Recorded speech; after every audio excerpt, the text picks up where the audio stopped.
حقیقی بادشاہی۔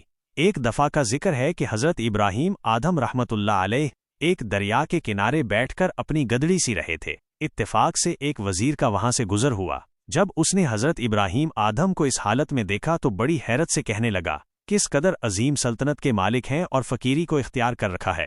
بادشاہ ہو کر فقیروں کی طرح گدڑی سی رہے ہیں، جبکہ ان کے نہ ہونے سے سلطنت برباد ہوئی جا رہی ہے۔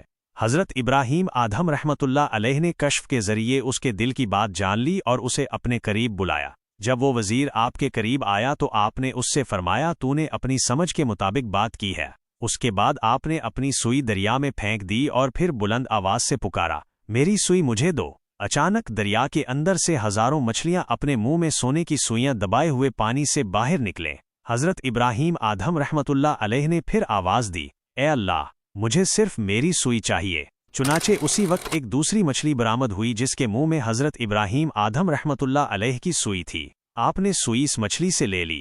اس کے بعد آپ نے اس وزیر کی طرف توجہ کرتے ہوئے فرمایا، یہ بادشاہی اچھی ہے یا وہ حقیر سلطنت کی بادشاہی؟ پھر خود ہی فرمایا، یقیناً یہ بادشاہی حقیقی بادشاہی ہے اور سب سے اچھی ہے۔